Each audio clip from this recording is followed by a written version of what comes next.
Amém, queridos? Então abra aí sua Bíblia, 32, versículo 1 em diante diz assim: Também Jacó seguiu o seu caminho, e anjos de Deus lhe saíram a encontraram. Quando os viu, disse: Este é o acampamento de Deus, e chamou aquele lugar Maanaim. Então Jacó enviou mensageiros adiante de si a Esaú, seu irmão, à terra de Seir, território de Edom. E lhe desordenou: Assim falareis a meu irmão, ao meu senhor Esaú: Teu servo Jacó manda dizer isto: Como peregrino morei com Labão, em cuja companhia fiquei até agora. Tenho bois, jumentos, rebanhos, servos e servas.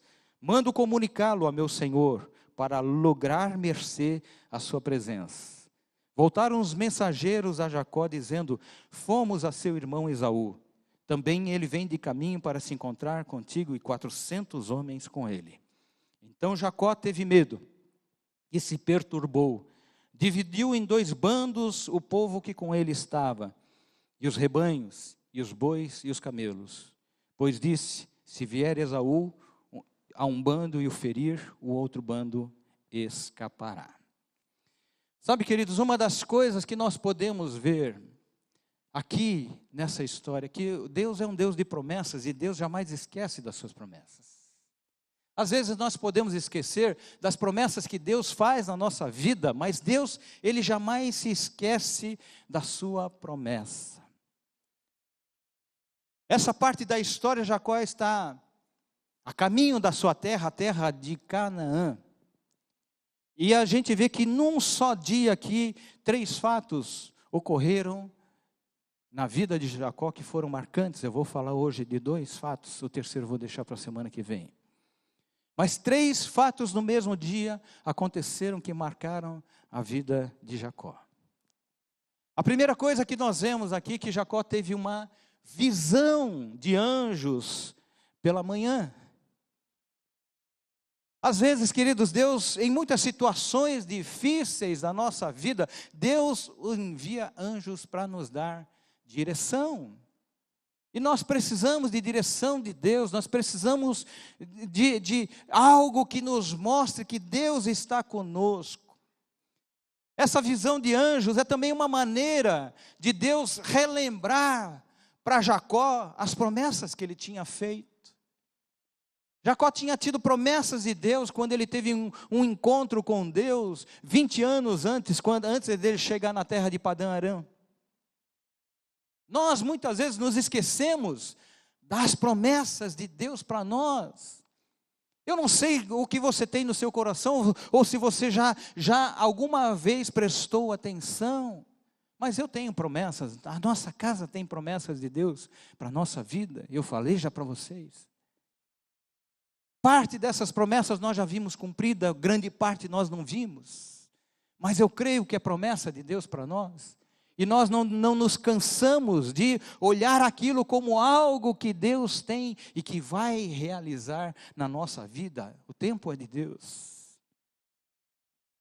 A visão de anjos era uma forma de encorajamento, mostrando que Deus estava ali com ele. Quando Jacó deixou a terra de Canaã, ele teve uma visão de anjos subindo e descendo uma escada que dava no céu. E nesse encontro, Deus disse para ele: Eu estarei contigo. Eu estarei contigo. Agora ele está voltando para a sua terra. E ele tem, no meio do caminho, uma visão de anjos que vem ao seu encontro. E nessa segunda visão, Deus está relembrando o primeiro encontro que Deus teve com ele, quando fez promessas para a sua vida. Deus jamais se esquece. E Deus promove situações na nossa vida de vez em quando, queridos, para lembrar você que Ele tem promessas para você. Eu não sei quais são. Eu sei as promessas que Deus tem para a minha vida. Mas às vezes a gente duvida, porque a gente acha que o tempo está passando, e a gente não vê as coisas acontecendo. Mas Deus, Ele é Deus de promessas. Deus de aliança. Podemos cantar esse cântico depois, né? Deus de aliança, Deus de promessas. É importante a gente notar que Deus confirma a sua promessa por uma única razão, queridos. Porque Jacó está em obediência à palavra de Deus. Deus ordenou que Jacó voltasse para a sua terra. Jacó não estava voltando simplesmente porque ele queria. Eu disse na semana passada que a gente pode enxergar até um certo comodismo quando acontece, até mesmo na nossa vida, quando as coisas vão bem demais. Jacó estava bem, estava prosperando, o seu rebanho era maior do que o do seu sogro, o seu negócio estava prosperando. A Bíblia diz que ele ganhou, que ele amealhou não somente o parte do rebanho do seu sogro, ou alguma coisa do que era oriunda do rebanho do seu sogro, mas diz que ele conquistou jumentos e camelos. Camelos naquela época era um animal não muito comum. Pessoas que tinham posses podiam ter camelos. E já a Bíblia registra que ele tinha camelos. Talvez ele estivesse acomodado naquele lugar porque dizia, está bom aqui, eu estou crescendo financeiramente, eu estou conquistando o meu espaço, eu estou conquistando coisas. Mas Deus disse para ele, volta para a terra de Canaã, porque você tem uma promessa a ser cumprida na sua vida. Às vezes a gente se acomoda em determinadas situações, porque é bom para a gente, porque está bom, porque nós estamos bem ali. De repente Deus permite que você tome uma rasteira na sua vida, porque Ele tem coisa melhor para você, e você não está conseguindo enxergar. A obediência faz com que alcancemos a bênção de Deus sobre a nossa vida. Então, é a primeira lição que nós podemos tirar dessa história, dessa parte da história. Obedeça a Deus. Obedeça a palavra de Deus. E a bênção, ela vai vir ao seu encontro. Obedeça a palavra de Deus. Obedeça aquilo que Deus tem falado no seu coração. E você vai ver o poder de Deus se manifestar com bênção. A segunda coisa que nós vemos aqui nessa história é que Jacó,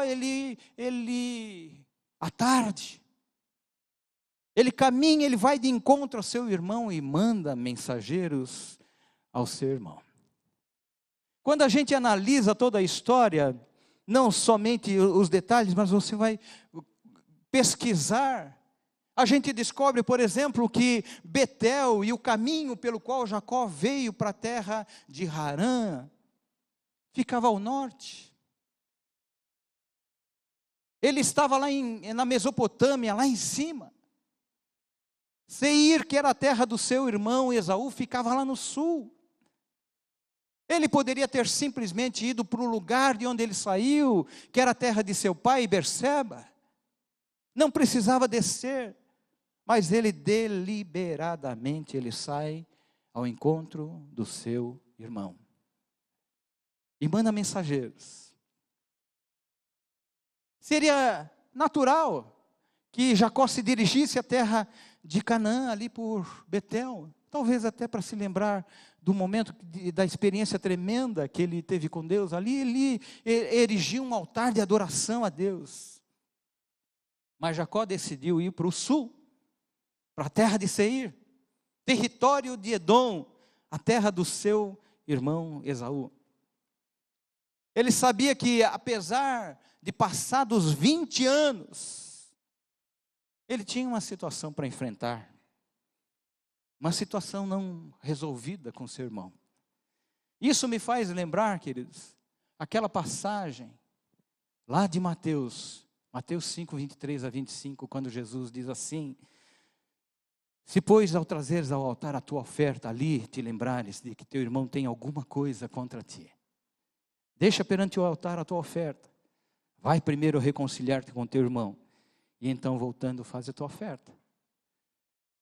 Jesus estava ensinando aquelas pessoas, os discípulos, dizendo, olha, Deus não está preocupado com a tua oferta, Deus está preocupado com a tua vida.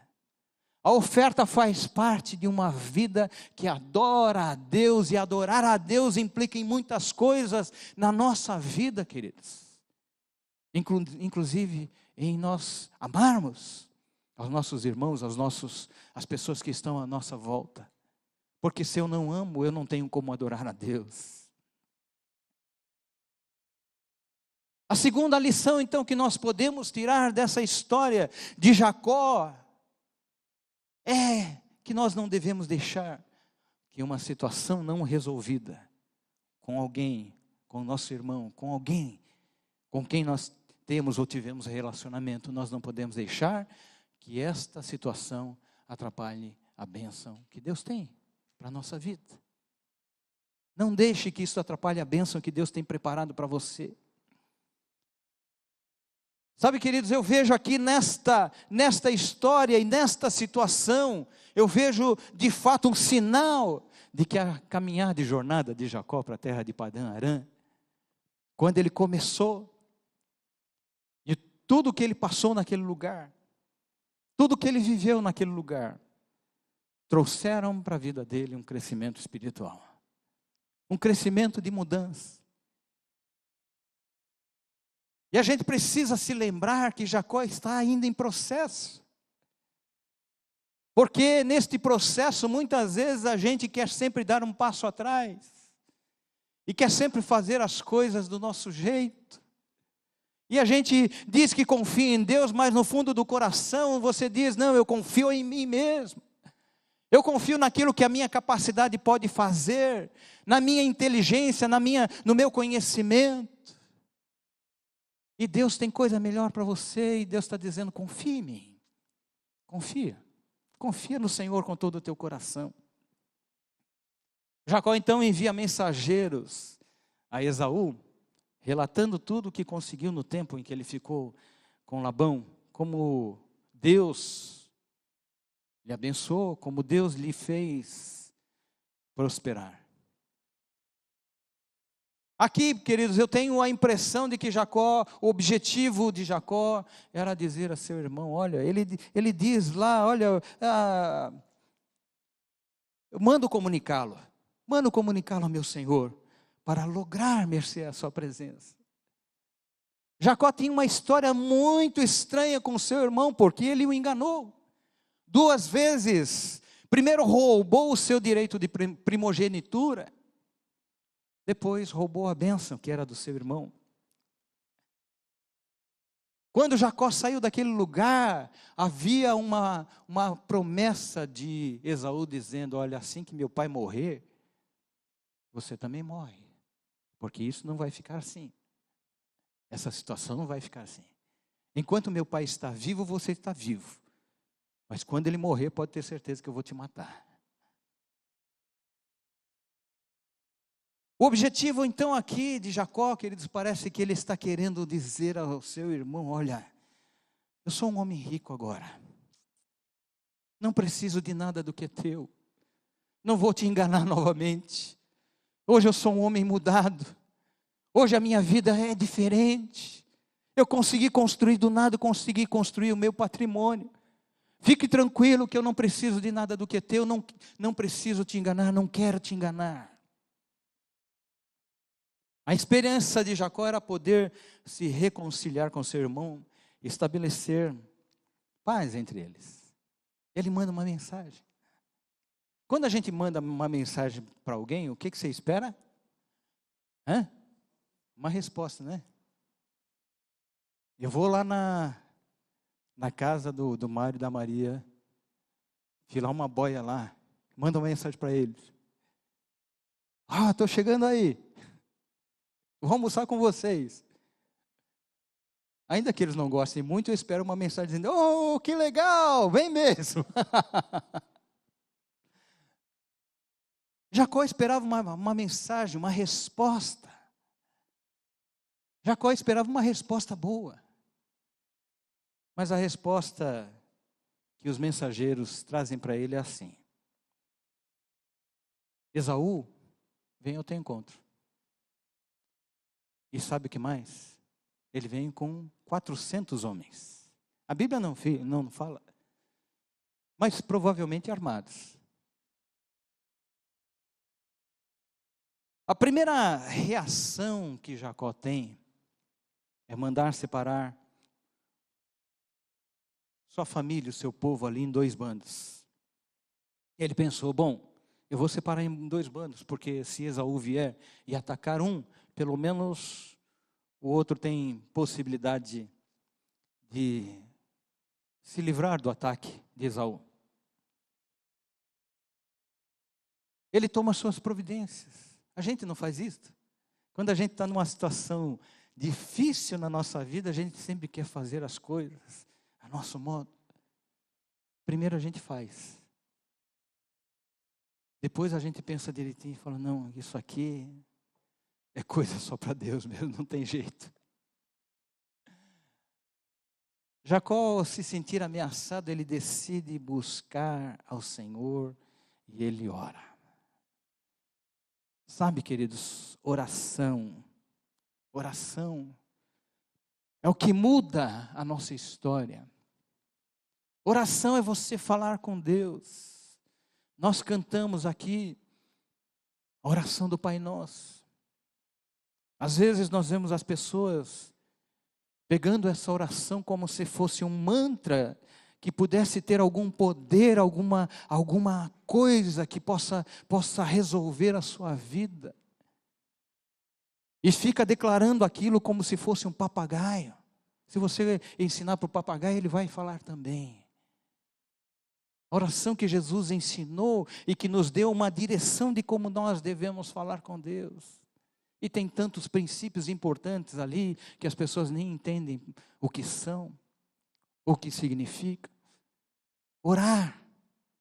Orar é colocar o seu coração diante do Senhor. Orar é colocar a sua vida diante do Senhor. Orar é você falar para Deus o que você fala para o seu melhor amigo, o que você fala para as pessoas com quem você tem intimidade. É você abrir o seu coração e dizer, Senhor, a minha vida está assim. Se o Senhor não intervir, eu não sei o que vai acontecer. Ele ora. E agora, queridos, ele não tem mais um encontro com anjos, mas ele tem um encontro com ele mesmo, um encontro com a sua própria consciência, um encontro com as coisas que estão no seu coração. Nessa oração ele faz uma reflexão.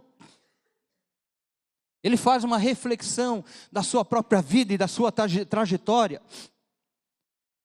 Ele se lembra das promessas que Deus lhe deu, promessas que ainda estavam por se cumprir. Sabe, Deus tem um compromisso com a sua palavra. Deus tem promessas que Ele tem feito para você, o que Ele fez para você, que ainda não se cumpriram na sua vida. Saiba que Deus tem compromisso com a sua palavra. Amém, queridos? Ele tem prazer em cumprir isso. Ele tem prazer em cumprir aquilo que Ele prometeu. Jacó tinha promessas ainda não cumpridas na sua vida, e ele então começa a relembrar estas coisas, porque uma das coisas que veio no coração dele foi medo. A Bíblia não diz exatamente qual era o intento de Esaú, a gente não sabe. Mas o que a gente percebe aqui é que Jacó estava preocupado com aquele encontro, mas apesar disso foi ele que tomou a decisão de ir ao encontro do seu irmão. O medo muitas vezes faz a gente tomar decisões erradas. Jacó decidiu ir ao encontro do seu irmão, apesar de estar com medo. De estar imaginando talvez o que pudesse acontecer com a sua vida ou com a vida da sua família. No verso 10, que nós lemos aqui, ele confessa os seus erros, ele reconhece diante de Deus a sua indignidade diante da misericórdia de Deus, diante da fidelidade de Deus para com ele. Ele diz aqui, olha, sou indigno de todas as misericórdias e de toda a fidelidade que tens usado para com o teu servo, pois com apenas o meu cajado atravessei este Jordão, já agora eu sou 2 bandos. Ele está dizendo, Deus, eu não tinha nada, agora eu tenho todas estas coisas, e eu sei que eu não fiz nada para merecer isto, e apesar disto o Senhor me abençoou. O Senhor disse que estaria comigo, e o Senhor tem estado comigo todo esse tempo. Apesar de que ser quem eu sou, apesar de não ser merecedor, apesar de ser indigno, ele diz, a despeito de todas essas coisas, as coisas erradas que ele tinha feito. Ele teve um encontro com o Senhor que mostrou para ele que ele podia ser uma pessoa diferente, mas mesmo assim, ele, em algum momento, quando ele se sentiu injuriado pelo seu sogro, porque ele fez um acordo lá com o seu sogro não honrou. Eu imagino como nós nos sentimos quando estamos sendo injustiçados, queridos. Quando você faz as coisas de maneira correta e alguém vem e pratica injustiça com você. Eu já contei uma história para vocês aqui a respeito da minha própria vida. De pessoas que olhavam para a minha vida e diziam: esse é trouxa, é um tonto, é um tolo. De algo que aconteceu. Mas que eu tinha no meu coração determinado. Eu falei: não, eu vou crer que o Deus que eu creio, o Deus que eu sirvo, é um Deus de justiça. Amém, queridos?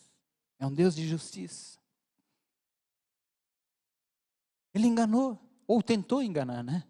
Porque ele arquitetou um plano lá, de botar umas varas listradas na frente do rebanho, para que os rebanhos pudessem dar crias, diferente do que havia no rebanho ali só haviam animais brancos. O que ele tinha combinado com seu sogro é que ele ficaria com os malhados pintados, salpicados, e não tinha nenhum. Então ele tenta dar o jeitinho dele. Às vezes a gente faz isso, a gente confia em Deus e diz que confia em Deus. Não, eu tenho fé em Deus, mas você vai lá e faz as suas artimanhas. Mas, apesar disso, queridos, Deus ignora essas coisas e abençoa a vida de Jacó. Porque Deus tem um propósito na vida dele. Deus tem um propósito na minha vida e na sua vida também. Às vezes a gente tem dificuldade de crer nisso, de acreditar nisso. Mas pode ter certeza, meu amado. Deus tem um propósito na minha vida e também na sua vida. Ele confessa a sua falta de compromisso com Deus, que tantas vezes o tinha livrado e guardado sua vida, apesar do seu distanciamento. O encontro que ele teve com Deus fez ele reconhecer que o pai dele tinha um Deus que era tremendo. Ele dizia: o Deus de meu pai, o Deus de meu pai. Muitas vezes, queridos, nós nos acostumamos com a bênção em nossa vida e achamos que por causa dessa bênção tudo está certo, nada precisa ser mudado. E muitas vezes nós até nos esquecemos de agradecer a Deus pelo que tem feito. Deus, na sua misericórdia, muitas vezes desconsidera os nossos erros. Ele olha para a gente e fala: não, ele está no caminho de se tornar uma pessoa melhor. E nos abençoa, como fez com Jacó. Jacó, ele ora e coloca diante de Deus os seus medos e temores. Ele diz: Senhor, me livra do meu irmão. Livra a minha vida do meu irmão. Nós podemos identificar nessa passagem, queridos, uma característica na vida de Jacó. O conflito entre a confiança em si mesmo, ou nas coisas que ele podia fazer, e a confiança e fé em Deus. Nos versos 7 a 10, Jacó, ele primeiro faz os seus próprios planos para tentar se livrar da possível ira do seu irmão. Ele diz lá: Jacó então teve medo e se perturbou, dividiu os dois bandos, o povo em dois bandos, que com ele estavam, e os rebanhos, e os camelos, e os bois. Ele primeiro foi lá e fez o que ele achava que tinha que fazer. Aí dos versículos 9 em diante, ele vai e ora. Talvez essa seja a oração mais comprida registrada no Velho Testamento, queridos. Mas era a oração de um homem que decidiu entregar a sua vida nas mãos de Deus. Nós somos como Jacó. Temos medo muitas vezes na nossa vida e o medo nos faz tomar decisões antecipadas, que às vezes não tem nada a ver com a vontade de Deus. Mas depois ele pensa direitinho e fala, não, eu preciso colocar isso nas mãos de Deus. Nos versos 13 a 91, ele já tinha orado, já tinha colocado a situação nas mãos de Deus, ele vai lá e faz novamente os seus planos, para se dar bem com seu irmão, ele arquiteta um plano, não, eu vou mandar presentes. Mandou separar alguns presentes, parte do seu rebanho. E falou para o empregado, olha, leva isto. E diz, teu servo mandou isso de presente para você. Mandou um segundo, e o segundo dizendo a mesma coisa, teu servo mandou isso. Mandou um terceiro, mandou um quarto, mandou um quinto. Porque ele dizia no seu coração, olha, eu vou conseguir acalmar o coração do meu irmão com esses presentes. Mas depois ele vai lá, nos versos 22 a 32, ele se isola para buscar a Deus. Porque ele sabia que os seus planos eram planos humanos. Ele sabia que ele precisava confiar em Deus. Sabe, queridos, os nossos planos, se não estiverem nos planos de Deus, eles vão dar em nada. Nós precisamos aprender a descobrir qual é o plano de Deus para a nossa vida. Se nós temos vivido uma situação de dificuldade, uma situação de adversidade, nós precisamos colocar isso na mão de Deus e falar, Senhor, o que eu preciso fazer? O que eu devo fazer? Nós vemos isso acontecendo na nossa vida. No verso 33:1, ele novamente coloca os seus planos em ação. Parece um pouquinho com a gente, né? Um pouquinho com a gente. Vemos isso acontecendo o tempo todo na nossa vida. Quase que constantemente nós alternamos a nossa confiança entre Deus e nós mesmos.